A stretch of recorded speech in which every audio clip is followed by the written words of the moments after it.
अब अमेरिका कोशिश ये कर रहा है कि अपने जो वेसल्स हैं या अपने उन दोस्तों के वेसल्स जो हैं वो उनको इस ऐसे गैर कानूनी रूट्स में से गुजारे जिसके नतीजे में ईरान जो है वो उनके ऊपर हमला करे या उनको रोकने की कोशिश करे और उसको जवाब बनाकर अमेरिका जो है वो ईरान के ऊपर हमला करे। ये कुछ इस सारे अरसे के दौरान होता रहा, चाहे वो सिंगापुर की जहाज़ हो या दीगर ममालिक के जो जहाज़ है जिनको ईरान की जानिब से रोका गया है।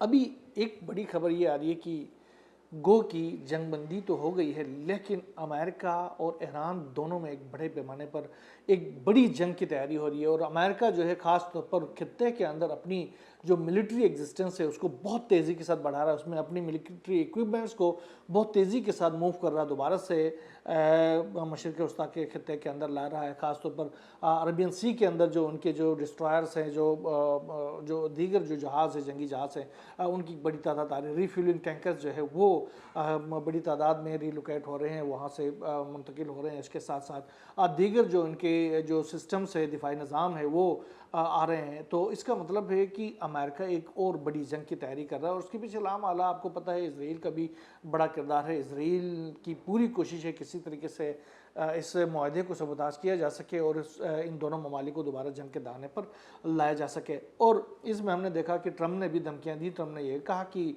हम ईरान को इनहेलिएट करेंगे। तो इनहेलिएट करने का मकसद कैसे क्या है या उसके पीछे क्या रीज़न है, क्यों ये इतनी बड़ी धमकी दे रहा। इनहेलिएट करना कोई आसान काम तो नहीं है। क्या ट्रम्प जो है वो ईरान के ख़िलाफ़ कोई एटम बम इस्तेमाल करना चाह रहा है या कोई और ज़्यादा कोई हार्मफुल कोई एक्टिविटी करना चाह रहा।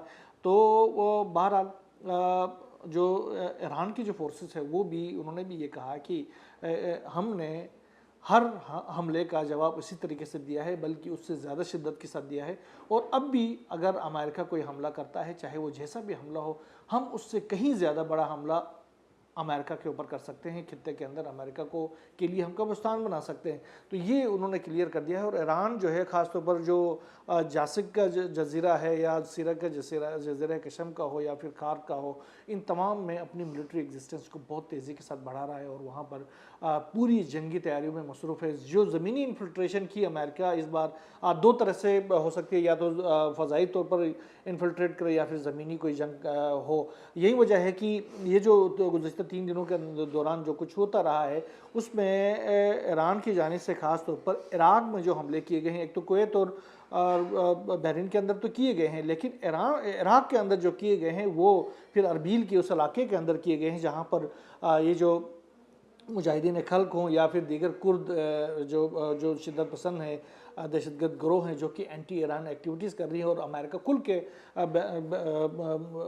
सदर ट्रम्प जो है वो कह रहे हैं कि हमने उनको असला दिया है, लेकिन वो उन्होंने उस असले का इस्तेमाल ईरान के ख़िलाफ़ नहीं किया। तो ईरान के ख़िलाफ़ वो इस्तेमाल करने के लिए तैयार बैठे हैं और उसके पीछे पूरी एक स्ट्रेटजी है जिसको वो इस्तेमाल कर रहे हैं। लेकिन ईरान को इसके हवाले से बिल्कुल पता है और ईरान इसको थ्रॉट करने के लिए भरपूर कोशिश कर रहा है। यही वजह है कि गुज़श्ते दिनों जिस तरीके से ईरान ने अरबील के अंदर जिस तरीके से ये जो एंटी ईरान एलिमेंट्स थे उनके ठिकानों को भी बड़े पैमाने पर निशाना बनाया है। अच्छा, इसके अलावा अभी सूरत हाल ये है कि अमेरिकी न्यूज़ वेबसाइट हैं, उनका ये दावा है कि दोनों ममालिक जो हैं वो मुज़ाकरात के टेबल पर एक बार फिर बैठ सकते हैं। लेकिन ईरानी ओहदेदार ने कहा कि हालिया जो अमेरिकी हमले हैं और मुफाहमत की यादाश्त की शराइत की खिलाफ वर्जी पर ईरान ने जो इतवार के जो होने वाले तकनीकी मुज़ाकरात थे उनमें भी शिरकत नहीं की है। अब अगर इस तरह के मज़मूम मकासद दोबारा से भी ईरान के ख़िलाफ़ किए जाते हैं तो ईरान जो है वो भरपूर कार्रवाई करेगा। अच्छा, इसके साथ साथ ईरान ने ये भी कहा कि एक तो ये जो लुबनान जो हमारे शिक के जो टॉप शिक है 14 नुकात के इस्लामाबाद टॉक के इस्लामाबाद डिक्लेरेशन के उसके ऊपर तो अमल हो ही नहीं रहा। और दूसरा जो है वो जो आबनाए हुर्मुज़ के हवाले से शिक नंबर 5 है उसके ऊपर भी अमल नहीं हो रहा। तीसरा जो है वो ये जो ईरान के असासे हैं उसको गैर मुंजमद करने या ईरान के हवाले करने के हवाले से उसके ऊपर भी अमेरिका पीछे हटता जा रहा है। उन्होंने कहा कि सदर पेज़ेश्कियान ने कहा कि जो जो कतर के अंदर जो हमारे असासे मौजूद थे, $12 अरब में से कम 6 अरब डॉलर तो हमारे हवाले फ़ौरन किए जाने चाहिए। इस हवाले से ईरान के जो जुडिशरी है उसकी सरबराह ने एक बड़ा सख्त किस्म का स्टेटमेंट दिया है।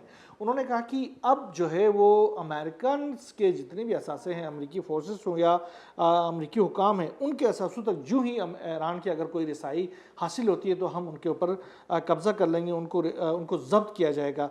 उन्होंने कहा कि इस वक्त तो हमारे पास कोई ऐसी कंडीशन नहीं है कि हम अमेरिकी हुकाम के असासों तक रसाई हासिल हो, लेकिन जो ही इस तरह की कोई कंडीशन बनती है और रसाई हासिल होती है तो फिर हम ज़रूर इन जो है इन असासों के ऊपर हमला हम ज़रूर करेंगे, उन पर कब्ज़ा कर लेंगे।